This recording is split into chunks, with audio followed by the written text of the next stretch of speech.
नमस्कार, मी मनीषा राऊत. आज आपण संत चोखामेळा यांची अभंगवाणी बघणार आहोत. संत चोखामेळा हे अगदी 12व्या शतकातील संत, ज्ञानेश्वरांचे समकालीन.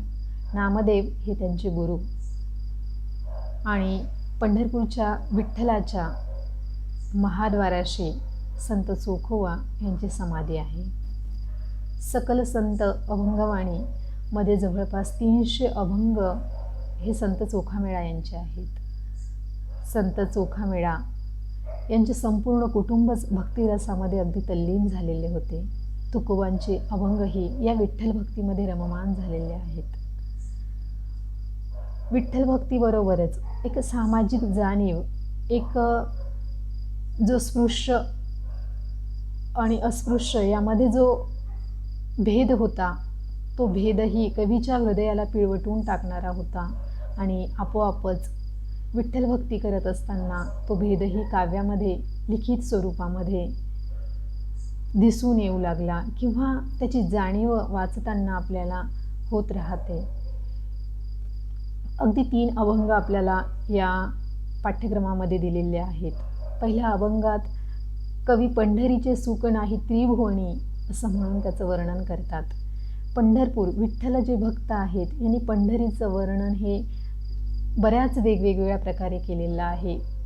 तसंच चोखोबा सुद्धा म्हणतात की पंढरीचे सुख नाही त्रिभुवनी, प्रत्यक्ष चक्रपाणी उभा असे. की जो चक्रपाणी आहे, जो सृष्टीचा रचयिता आहे, ज्याला ही सृष्टी आपण म्हणतो की जो आधार आहे, तो चक्रपाणी, तो ईश्वर विठ्ठलाच्या रूपामध्ये कवीला पंढरीला दिसत आहे. आणि मग जिथे त्या विठ्ठलाचं वास्तव्य आहे, ती भूमी कशी पावन असेल, ती स्वर्ग समान आहे.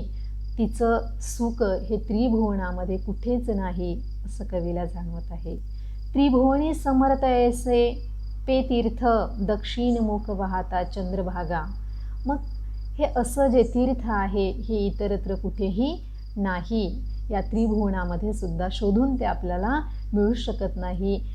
ते आहे माझा विठ्ठल जिथे वास्तव्य करतो त्या पंढरपुराला. कारण तिथे चंद्रभागा ही दक्षिणमुखी वाहत आहे, जी आनंद, उत्साह आणि भक्ताला प्रेमाने आलिंगन देत आहे. आणि भक्त त्या सहवासामध्ये, विठ्ठलाच्या त्या कृपाछायेमध्ये, पंढरपूर नगरीमध्ये त्रिलोक्याचं सुख उपभोगू शकतो असं कवीला म्हणायचं आहे. सकळ संतांचा मुकुटमणी, सकळ संतांचा मुकुटमणी देखा, पुंडलिक सखा आहे जेथे. जो सर्व संतांचाही संत आहे, जो संतांचा शिरोमणी मुकुटमणी आहे, असा हा माझा विठ्ठल पुंडलिक सखा आहे जेथे. तो माझा काय आहे, तर तो विठ्ठल आहे. तो माझा रचयिता आहे, तो माझा सर्व काही आहे. तो माझा सखा आहे, मायबाप आहे, तो माझा बंधू आहे. सर्व नाते कवी त्या विठ्ठलासोबत आनंदवू शकतात किंवा अनुभव घेऊ शकतात. शेवटच्या ओळीत ते म्हणतात बघा, चोखा म्हणे तेथे सुखाची मिराशी, चोखा म्हणे तेथे सुखाची मिराशी, भोळ्या भाविकासी अखंडित. अशा या पंढरपूर नगरीमध्ये अखंड सुखाची उधळण सुरू आहे. अखंड सुखाची रास तिथे लयलूट होत आहे. आणि तो कोण करत आहे, तर माझा पंढरीचा विठ्ठल करत आहे. आणि त्यामुळेच भोळे भाविक भक्त सर्वजण तिथे एकत्र आलेले आहेत. आणि दरवर्षी अशा प्रकारे पंढरीची वारी या सुखासाठी हे भोळे भाविक जन करत असतात. या पंढरीची वारी आजही तितक्याच उत्साहाने, आनंदाने वारकरी संप्रदायातील लोक आपल्याला करताना दिसून येतात. या वारीकडे आपल्याला नव्या दृष्टीने किंवा आजच्या सामाजिक परिस्थितीमध्ये एका वेगळ्या दृष्टीने पाहण्याची नितांत गरज आहे. एक वैज्ञानिक दृष्टिकोन ठेवून आपण या वारीकडे बघायला हवं की आयुष्यामध्ये येणारं जे नैराश्य आहे, सुखदुःख आहे, या विवंचनेमध्ये आपण अडकून पडतो, त्यातून बाहेर पडण्यासाठी, या ईश्वराला किंवा एका श्रद्धेला शोधण्यासाठी आणि स्वतःला पुन्हा ऊर्जावान करण्यासाठी ही वारी या वारकरी संप्रदायाची किंवा शेतकरी बांधवांसाठी एक नवजीवन प्राप्त करून देणारी आहे. त्यानंतर संत चोखामेळा यांचा दुसरा अभंग आहे उपजले विटाळी. आता या अभंगामध्ये सामाजिक जाणीव व्यक्त झालेली आपल्याला दिसून येते की समाजामध्ये जो भेद आहे, स्त्री पुरुष भेद असेल, वर्णभेद असेल, जातीभेद असेल, धर्मभेद असेल, असे वेगवेगळ्या प्रकारचे नाना भेद आपण समाजामध्ये वारंवार होत असल्याचे आपण बघत असतो. मग कवीने त्या मर्मावरती बोट ठेवलेलं आहे आणि कवी म्हणतात, उपजले विटाळी मेले ते विटाळी, राहिले विटाळी तेही जाती. मनुष्याचा जन्मच विटाळामध्ये होत असतो आणि या विटाळामध्ये त्याचा जन्म झालेला असला आणि तो आयुष्यभरही तसाच राहत असतो. म्हणून कवी म्हणतात की तुझा जन्मही विटाळात झालेला आहे, तू जगतही विटाळात आहे आणि जातानाही तू तसाच राहत असतो. रडती पडती तेही वेगे मरती, परिणाम न गाती भुली भ्रमे. आणि आयुष्यभर त्या विवंचनेमध्ये नरक यातना भोगत हा मनुष्य देह दिवस ढकलत असतो. तो जगणं विसरून जातो आणि केवळ एखाद्या गाढवासारखं ओझं आयुष्याचं वाहत तो जगत असतो. त्याला जगणं समजत नाही, उमजत नाही आणि जगण्याचं अंतिमध्येय तो गाठू शकत नाही. भुलेभ्रम्य असा वाक्यप्रचार किंवा शब्दप्रयोग या ठिकाणी कवी करतात की आपण ज्यासाठी जन्माला आलेलो आहोत, माझ्या जन्माचं जगण्याचा उद्देश काय आहे, मी कोण आहे, ही भावना आपण पूर्णपणे विसरून जातो आणि एखाद्या यंत्राप्रमाणे रोज दैनंदिनीमध्ये अडकून आयुष्य संपून जाते. आयुष्यातला शेवटचा क्षण येतो आणि जगणं राहून जातं. म्हणून कवी म्हणतायत की रडती पडती तेही वेगे मरती आणि एक दिवस त्यांचाही शेवट होतो. जगणं महत्त्वाचं आहे. मी कोण आहे, तो कोण आहे हे जाणणं नितांत आवश्यक आहे. काय रे हा देह सुखाचा तयासी, उघडाची जासी अंतकाळी.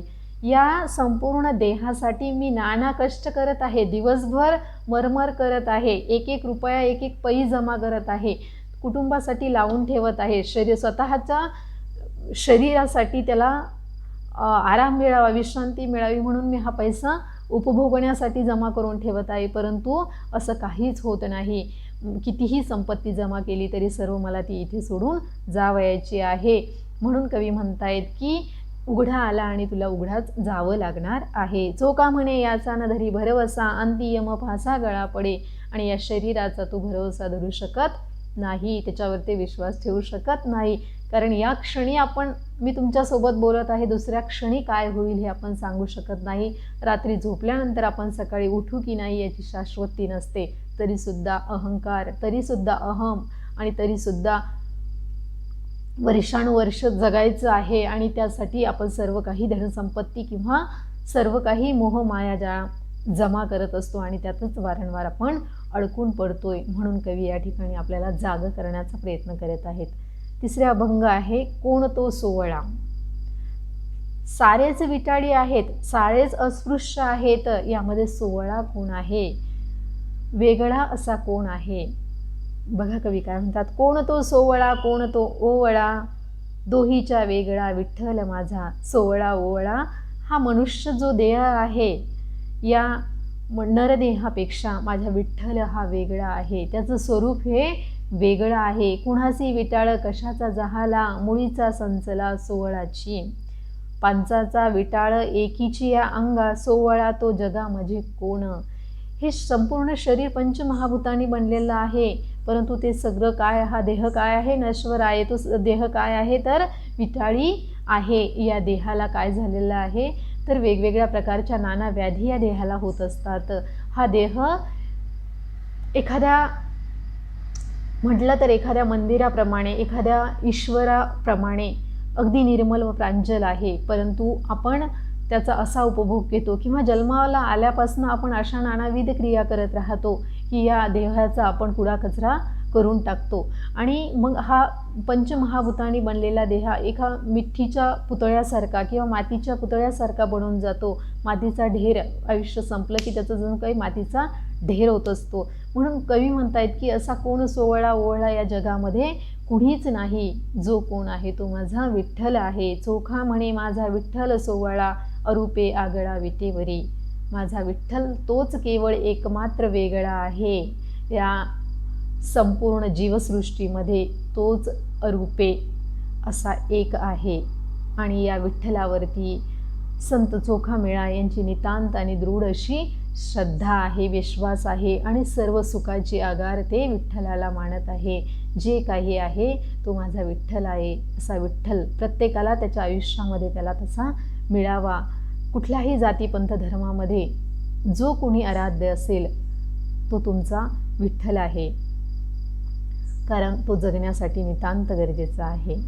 या यूट्यूब चॅनलच्या माध्यमातून आपण शैक्षणिक, सामाजिक, सार्वजनिक, सांस्कृतिक, आध्यात्मिक अशा वेगवेगळ्या विषयांवरती चर्चा करत आहोत. तुम्हाला जो विषय आवडत असेल त्याच्या संबंधित इतर व्हिडिओ तुम्हाला प्लेलिस्टमध्ये मिळतील. तरी या विचारांचा जागर करण्यासाठी सहकार्य करा आणि या यूट्यूब चॅनलला सबस्क्राईब करा. व्हिडिओ आवडल्यास लाईक आणि शेअर करा. धन्यवाद.